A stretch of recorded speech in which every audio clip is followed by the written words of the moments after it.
यहाँ पर आप देखिए आपका अगला जो टॉपिक है ना वो टर्मिनोलॉजी ऑफ जेनेटिक्स है। ध्यान देना, टॉपिक का नाम क्या है?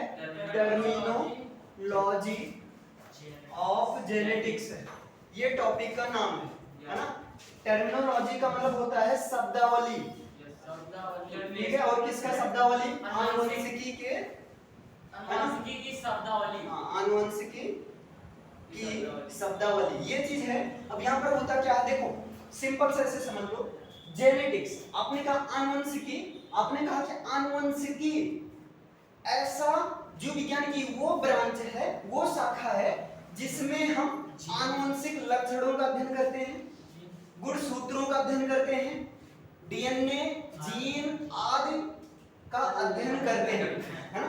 तो आपने कहा था आनुवंशिक लक्षण, तो मोटा मोटा आपको समझ में आ गया कि आनुवंशिक लक्षण का मतलब ऐसा लक्षण जो कि पीढ़ी दर पीढ़ी संतानों में चलते रहते हैं, आनुवंशिक लक्षण कहलाते हैं। स्थानांतरित आनुवंशिक लक्षण को वंशागत लक्षण या आनुवंशिक विशेषक भी कहते हैं, है ना। फिर दूसरा आपने कहा आनुवंशिक लक्षण जीन, गुणसूत्र, डीएनए। तो अभी यहाँ टर्मिनोलॉजी में सबसे पहले टर्मिनोलॉजी आती है जीन, इसलिए अरे रुक जा जीन आता है, रुको रुको रुको मित्र, जीन आता है क्योंकि जीन जो है डीएनए को बनाने वाली छोटी से छोटी इकाई होती है।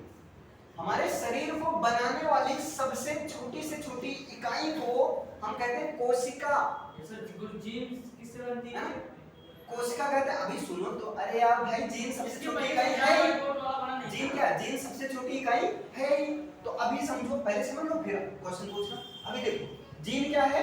जीन डीएनए की क्या है? सबसे छोटी इकाई है। तो एक तो यही लिख लो, डीएनए की सबसे छोटी इकाई या डीएनए को बनाने वाली इकाई, है ना, सबसे छोटी इकाई। अर्थात अगर हम पूछ ले डीएनए किससे मिलकर बना होता है, तो डीएनए जीन्स से मिलकर बना होता है।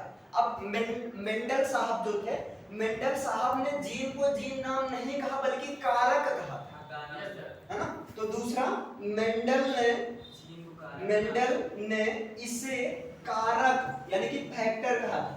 मेंडल ने इसे कारक यानी कि फैक्टर कहा था। मेंडल साहब इसको क्या बोले थे? कारक। तो कभी भी जब मेंडल से बात होगी तो कारक की बात हो रही तो समझ लेना जीन की बात हो रही। तो पहले डीएनए को बनाने वाली इकाई कौन है? जीन है। और दूसरा मेंडल साहब ने इसको क्या कहा था?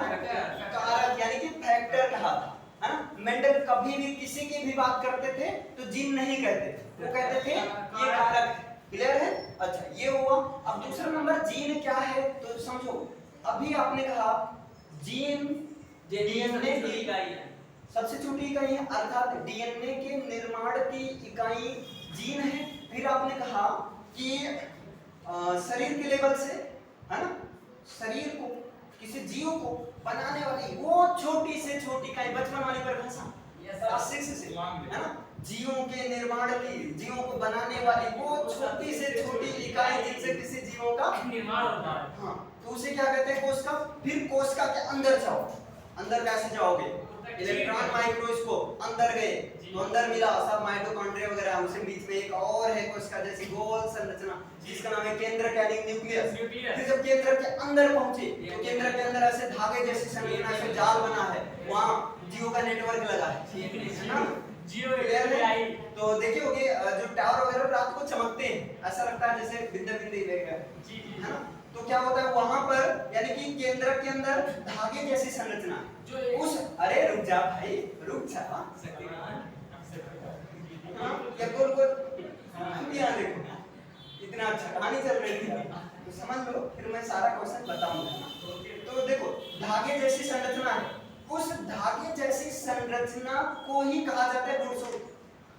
एक्चुअली उसका नाम होता है क्रोमैटिन धागा। एक्चुअली उसका नाम क्या होता है? क्रोमैटिन धागा। अब उसी क्रोमैटिन धागा पर होता है गुणसूत्र और उस गुणसूत्र पर होता है डीएनए और डीएनए बना होता है जीन। मतलब इसको कैसे परिभाषित करोगे? जीन गुणसूत्र पर स्थित रचना है। जीन से सर बना नहीं करते, रुक जा भाई। जीन गुणसूत्र पर, मतलब कहां पर ये स्थित है? अब ये देखो जीन कहां पर स्थित है? जीन गुणसूत्र पर स्थित वह संरचना होती है या ऐसी रचना होती है, वह रचना होती है। कौन सी रचना होती है? कैसी रचना होती है? ऐसी रचना होती है। कैसी होती है? अभी तो बताया नहीं है। अभी देखो कैसी होती है। तो ये जो है भाई कैसी रचना होती है? जीन गुणसूत्र पर स्थित वह रचना होती है, ऐसी रचना होती है जिसमें जो किसी आनुवंशिक लक्षण को पीढ़ी दर पीढ़ी स्थानांतरित करता है। तो कैसी रचना होती है? ऐसी रचना। ऐसी कैसी?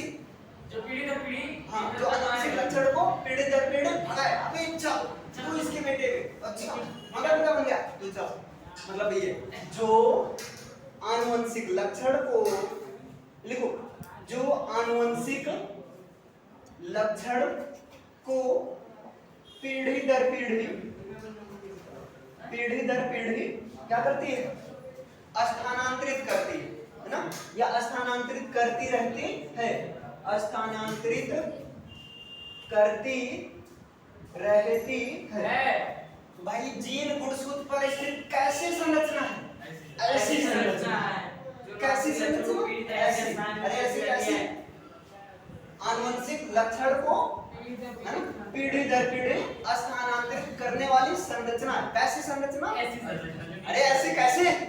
आनुवंशिक लक्षण को पीढ़ी दर पीढ़ी स्थानांतरित करने वाली रचना, करने वाला। समझ में आया? ये मजा आ रहा है या बहुत बढ़िया नहीं चल रहा है ना? दूसरा नंबर, इसको हम क्या बोल सकते हैं? डीएनए को आनुवंशिक पदार्थ बोलते हैं। डीएनए को ध्यान देना, आनुवंशिक पदार्थ किसको बोलते हैं? डीएनए को। तो इसको हम बोल सकते हैं जीन आनुवंशिक पदार्थ, यानी कि डीएनए की क्रियात्मक इकाई है। ये क्या है? आनुवंशिक पदार्थ। आनुवंशिक पदार्थ यानी कि डीएनए है ना, की क्रियात्मक इकाई है, जिससे मतलब लक्षण मतलब स्थानांतरित होते हैं। हाँ, ये सारा कंट्रोल यही करता है कि लक्षण भाई ज्यादा मत जाओ, है ना। एक कंट्रोल मतलब लक्षणों को, आनुवंशिक लक्षणों को कंट्रोल भी करता है। क्लियर है? और जीन शब्द का प्रयोग सबसे पहले जॉनसन साहब किए थे 1909 में, है ना। शब्द का प्रयोग सर्वप्रथम इस शब्द का प्रयोग किसने किया था? जॉनसन ने। कहीं कहीं जोहानसन लिखा रहता है, परेशान मत होना। जॉनसन ने 1909 में, यार 1909 में किया। अब राइटिंग पर मत जाना, ठीक है। तो जीन के बारे में समझ में आया? जीन डीएनए की निर्माण की इकाई है, अर्थात छोटी से छोटी इकाई है डीएनए की, अर्थात डीएनए जीन से मिलकर बना है। मेंडल ने जीन को क्या कहा था? कारक या फैक्टर कहा। जीन गुणसूत्र पर स्थित ऐसी रचना है जो आनुवंशिक लक्षण को पीढ़ी दर पीढ़ी यानी कि वंशागति वाला प्रोसेस करता है। क्लियर है? और आनुवंशिक पदार्थ डीएनए की क्रियात्मक इकाई है। सबसे पहले किसने प्रयोग किया? जॉनसन साहब ने 1909 में। तो ये हो गया जीन। समझ में आया?